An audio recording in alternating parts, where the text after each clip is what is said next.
Reharmonization is the process of taking an existing melody and writing a new set of chords to go with it. Putting a melody you already know in a totally new harmonic context can be really fun, and it's great as a practice tool for aspiring composers or arrangers. It can also be a deceptively tricky task to make a reharmonization sound natural, to make it sound like the melody was written with your new chords in mind. For this video, I've broken down 7 different approaches to reharmonization in order of difficulty, and written an example using each of these methods to reharmonize the Kakariko Village theme from A Link to the Past. Kakariko Village's theme has a very simple melody that's very easy to work with, but each of these levels of reharmonization presents their own unique challenges. Feel free to take these examples as exercises to work on your own reharmonizations if any of them jump out at you. Also, each of these examples will be played by my buddy 88-Bit. He's a great pianist that arranges note-for-note covers of retro game music for solo piano. Definitely go check out his channel, he's got some great videos up here on YouTube. To get us all on the same page, let's have 88-Bit play the Kakariko Village theme as it is on the Super Nintendo, with its original harmony untouched.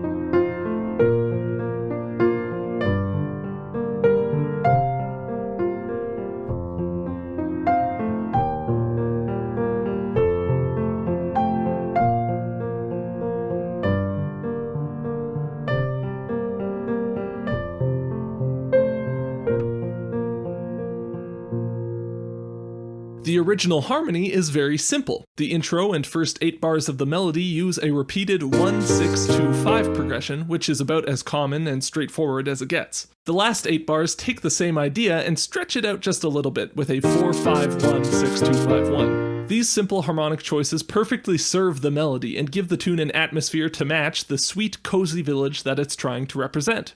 Let's see how much we can change this atmosphere by messing around with the harmony.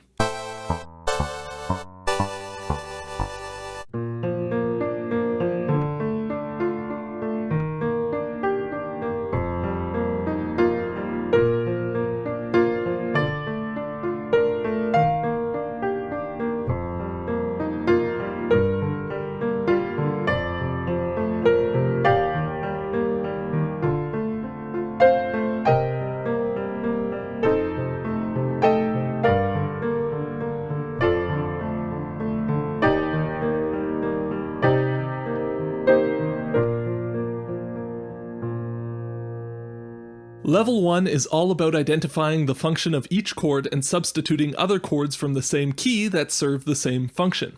Generally, you can break down all the chords diatonic to a key into 3 categories. Tonic function chords, including the 1, 3, and 6 chords, predominant function chords, including the 4 and 2 chords, and dominant function chords, including the 5 and 7 diminished chords. For the purposes of reharmonization, you can view any chord in a progression as interchangeable with the other chords in its category. So for the initial 1-6-2-5 progression, I kept the 1 chord, B flat, but swapped out the 6, G minor, for another tonic function chord, the 3, D minor. I also swapped out the 2 chord, C minor, for the other predominant function chord, the 4, E flat. While I kept the final 5 chord a 5 chord, I swapped it out for a different type of 5 chord. The original F7 is now an E flat over F, or F7 sus chord.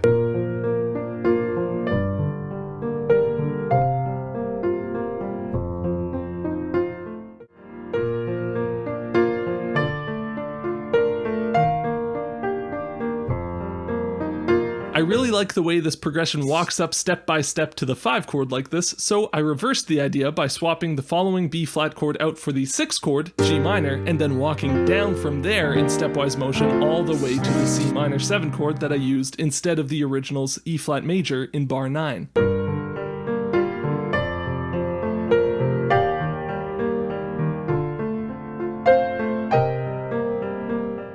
Adding chord extensions is a simple way to add new colors to an existing progression as well. I put the major 7th on every 4 chord, which is always a great sound, but especially at points where the 9th of the chord shows up in the melody. Beauty. Even at this simple level, you always have to be aware of how the melody interacts with the harmony. This awareness will make sure that your harmony always sounds appropriate, and it can also give you some good ideas. The final C minor 7 to B flat isn't a categorical substitution of the original 5 chord, but I thought of it because I love the sound of a 2-to-1 in the melody over a minor chord, and so I thought this bar of D to C would work well with a C minor chord underneath.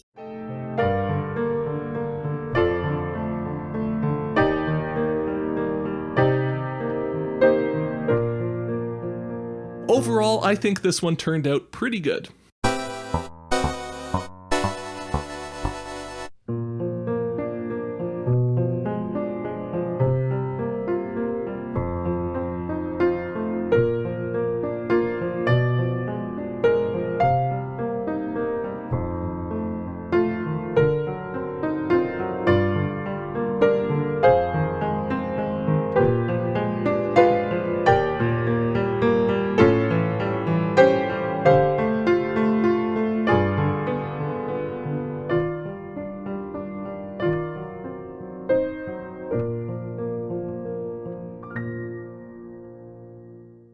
Level 2 adds a layer on top of Level 1's diatonic substitutions by judiciously adding in notes from outside the key.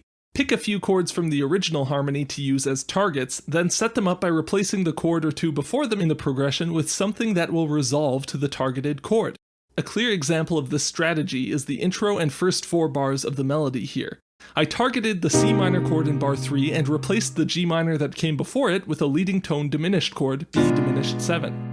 This chord resolves to C minor super clearly and uses a couple notes that aren't in the key of B flat, which is our goal for this level, but it also flows super smoothly as a walk-up from B flat to C minor.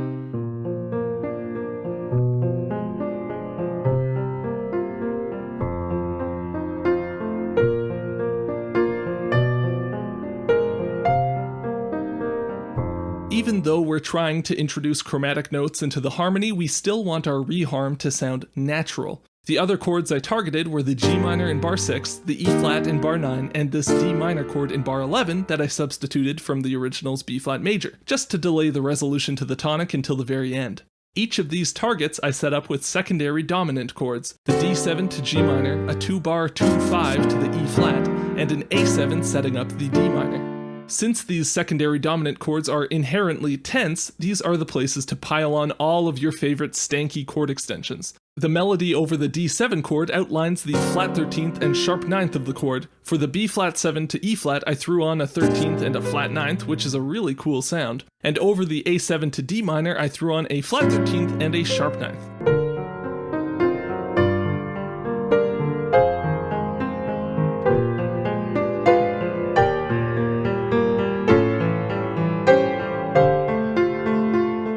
Mwah!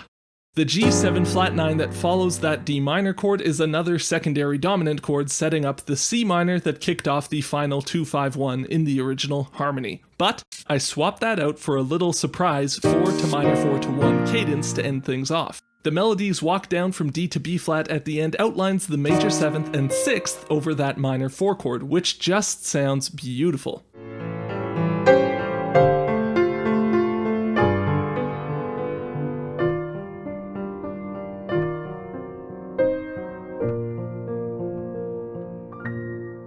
It's simple, but to be honest, I think this is one of my favorite reharms in the video.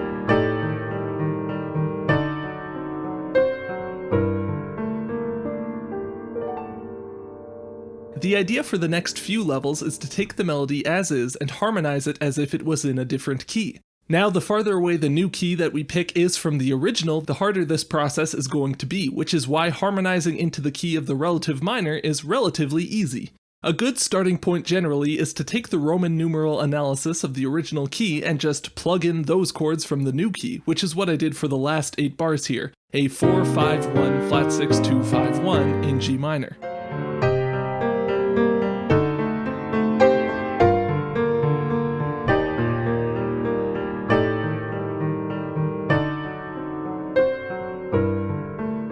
For the first 8 bars though, while I kept the 1 and 5 chords that start and end each phrase, I filled the space in between with a hit the road jack style descending progression.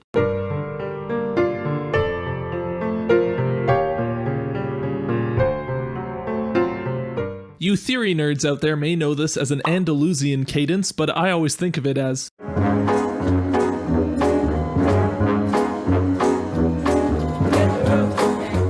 With this method of reharmonization, the endings can be tough to make sound convincing, even in such a closely related key. This melody in particular is so strong in outlining the B-flat major harmony that this final resolution to B-flat made my reharm really feel like a reharm. To counteract this, I used a G minor 6 for the final tonic G minor chord and then swooped up to a stinger, a James Bond-esque G minor major 9 chord.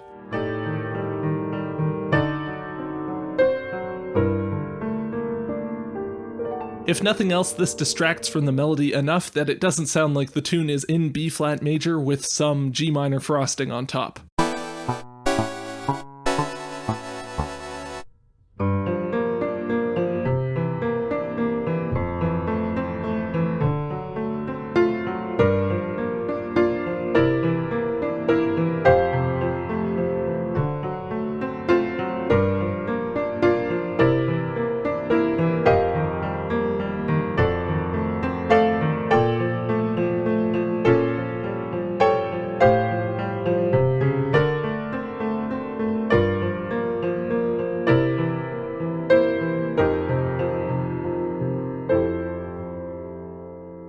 The next level is to harmonize the melody into a key that's pretty closely related to the original, but a little farther out than the relative minor. The key of the 4, the 5, or their relative minors, the 2 and the 3, would be my recommendations, but depending on the melody, some of these will be harder to make work than others. For my example, I used the key of the 5, F major, which presented a challenge as the melody is so clearly outlining a B-flat triad most of the time.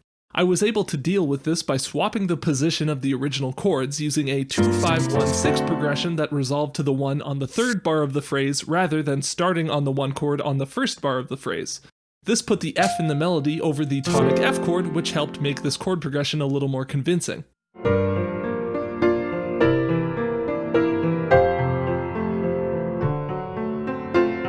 I kept the move to the 4 chord at the start of the 3rd phrase, which is a B-flat chord in this key, and preceded it with a secondary dominant F sus to F13 flat 9.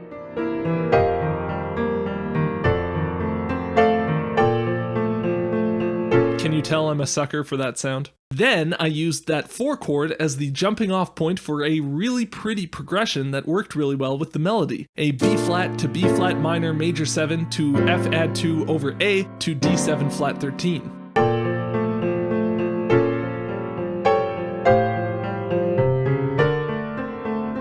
This minor 4 to 1 add 2 over its 3rd is one of my favorite harmonic moves, and it leads really cleanly to the dominant 6 chord D7 to set up the final 2-5-1.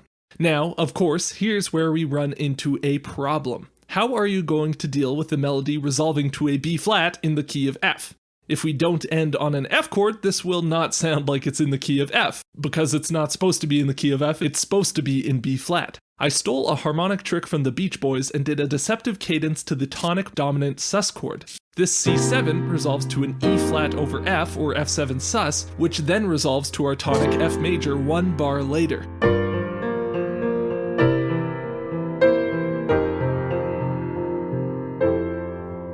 Maybe not the most convincing reharm in the world, but it gets the job done.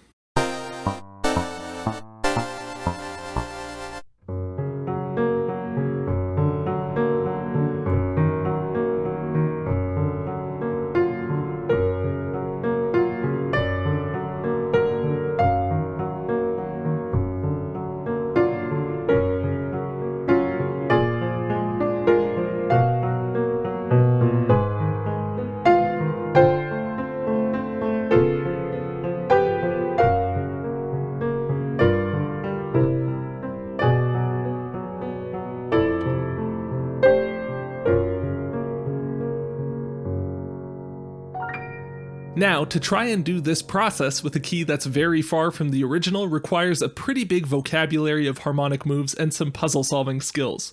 The farther away from the original key you go, the more of the melody notes are going to be chromatic to the new key, so you have to find ways to deal with these notes while still sounding like you're in the key that you chose.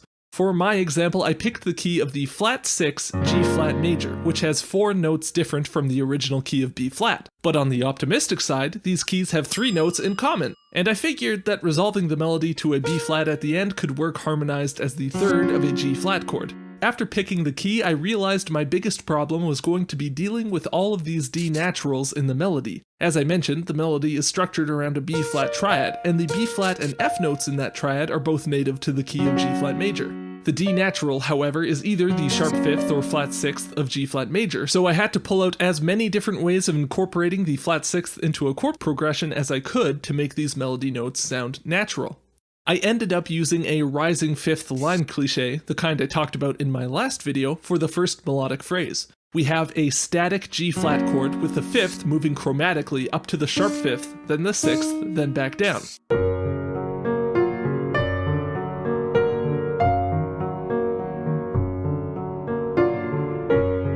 This worked really well, but I didn't want to just lean on this crutch the whole time, so for the next 4-bar phrase I harmonized the D natural in the melody with a secondary dominant 3-chord B flat 7. This would typically set up a move to E flat minor, but I used a deceptive cadence and slid up to a C flat major 7 chord instead. This gives the F in the melody at this point the juicy sound of being the sharp 11th of the chord.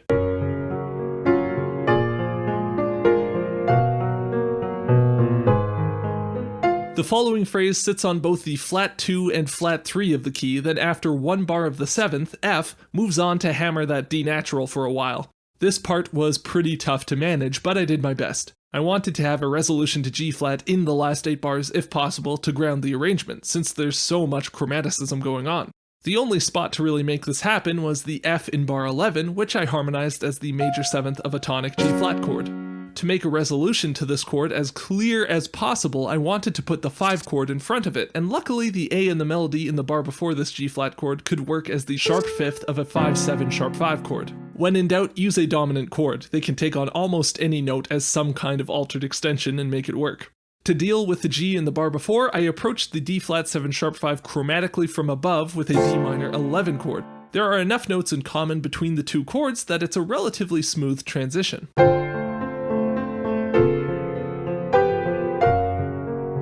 Now I knew I had to use a minor 4 chord with one of these D naturals in the melody. It would just be too good of an opportunity to pass up. I approached this B minor or C flat minor chord with a quick chromatic G minor to C7, offering a burst of color before sliding down chromatically to the target chord. This is a harmonic move typical of bebop writing, and it worked out as a way to deal with this D natural going into the final cadence. Unfortunately, this C natural in the second last bar kept me from being able to make a smooth minor 4-1 resolution at the end. I had to interrupt this cadence with an F major 7 chord that slid up by half step to resolve to our final G flat major 7.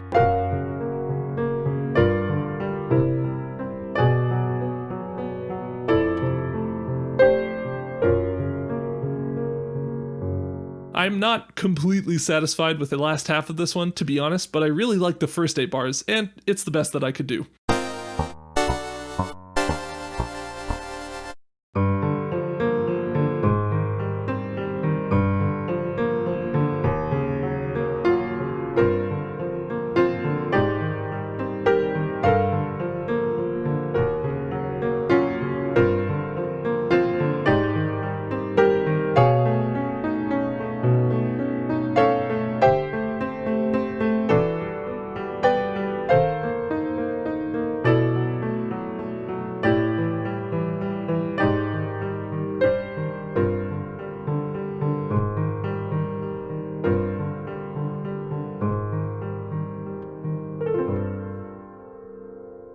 Level 6 is where we start getting intentionally weird. The goal is to create a modal or non-functional sound by avoiding typical harmonic resolutions and focusing more on what kind of interesting colors you can bring out of the melody with different harmonizations. I was trying to evoke the style of 60s modal jazz, think Wayne Shorter and Herbie Hancock. The approach for this method is to isolate each bar or phrase of melody and think only about what chords could fit with that one bar, with almost no consideration for how the chords you pick are going to fit together. Actually, for this example, I made a point to choose chords that didn't flow together well. I avoided moving chords in fourths as much as possible in favor of movements of a third or a step, and I tried to pair together chords that didn't fit in the same scale or key. This makes the arrangement sound more complicated, which isn't always a good thing, but that's what I wanted to go for this example. I started off with this repeated G minor to A flat major 7 relationship, inspired by Wayne Shorter's writing, and then threw in a chromatic mediant relationship between G minor 9 and this E flat minor 9 chord to add some tension on every other repetition. The held F in the melody works well over both chords, and a consistent melody note can make these kinds of dissonant harmonic movements a little more palatable.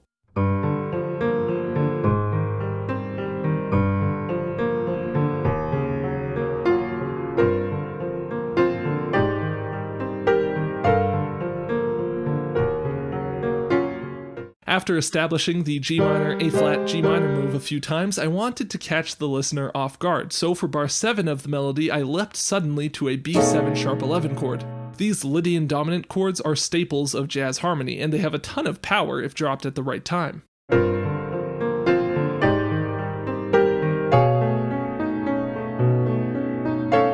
For the last 8 bars, I wanted to use some slash chords, another modal jazz staple, and I ended up with a progression of C over D, E minor 11, F over E flat to B minor 7. These chords don't have much in common, and there's no functional logic to the progression, but each fits with the melody note it's harmonizing, and you get some pretty interesting colors with each harmonic shift.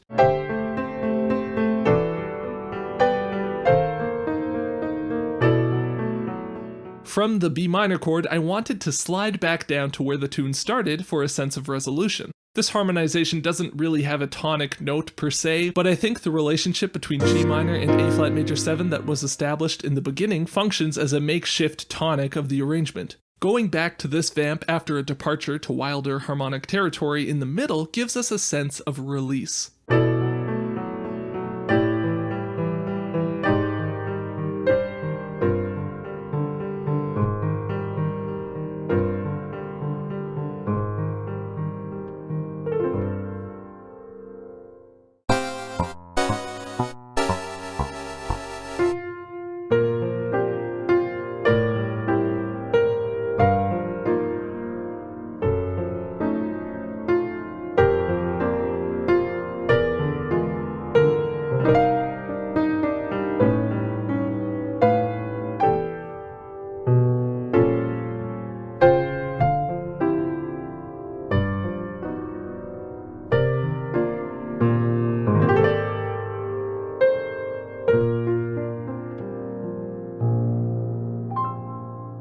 Alright, here we go. This, in my mind, is the ultimate approach to reharmonization.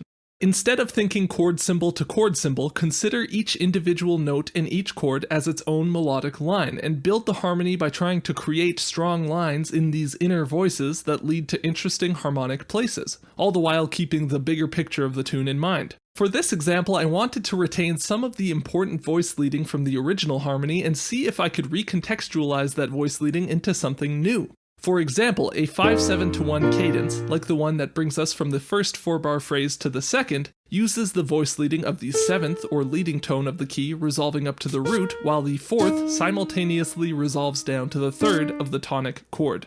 The 7th and 4th of the tonic chord are in context the 3rd and flat 7th of the dominant 5 chord. This voice-leading relationship is a big part of what makes the 5-7-1 cadence what it is, so if I keep this voice leading consistent, I can change the other notes in the chord to something more interesting and retain the strength of that 5-7-1 resolution. In this case, I harmonized the A, E flat, and F notes of the F7 chord as the flat 3rd, 6th, and 7th of a G flat minor major 7 chord.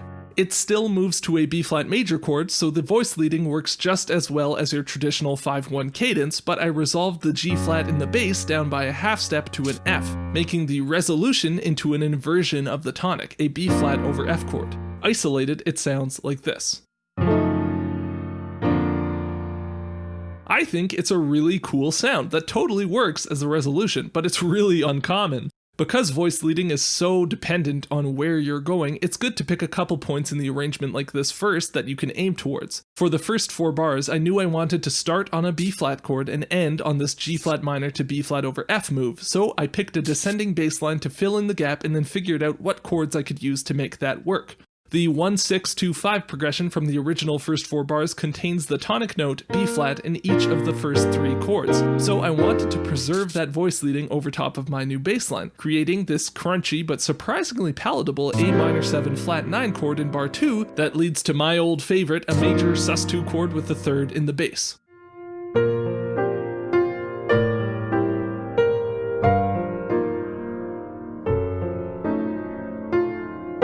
Experimenting with voice leading like this allows you to make decisions that run contrary to common practice. In the second phrase, the B-flat inner voice of bar 7's C minor chord originally moved down by a half step for bar 8's F7. Since I kept that same voice leading for the first phrase, I wanted to do the opposite for the second, so I moved that B-flat note up to a B natural for bar 8. I kept the C minor 11 in bar 7, but for bar 8 to accommodate this B natural note, I ended up using an A9 flat 5 chord. The root movement is non-functional, but each of the inner voices from one chord to the next either stay consistent or only move by a half step, so it maintains a pretty smooth flow even though it's a pretty dissonant chord.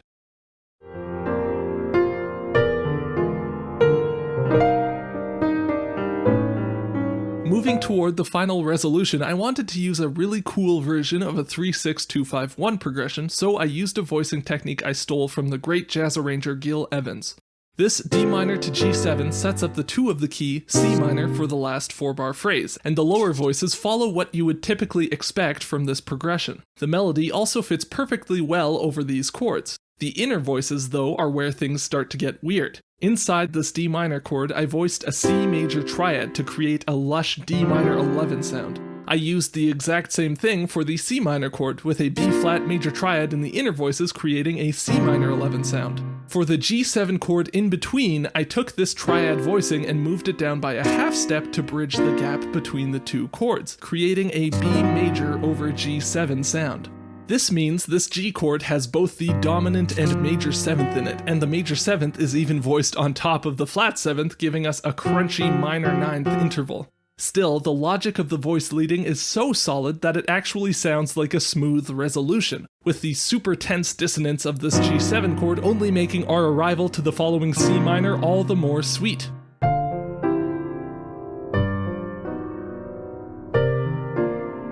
For the final cadence to B-flat, I wanted to do something pretty out there. Again, I kept the leading tone to tonic voice leading present in the original 5-1 cadence, but this time I combined it with the flat 7-1 cadence so popular in video game music and Zelda music in particular. Combined, this gives us a final cadence of A-flat, major 7, sharp 11, sharp 15 to B-flat.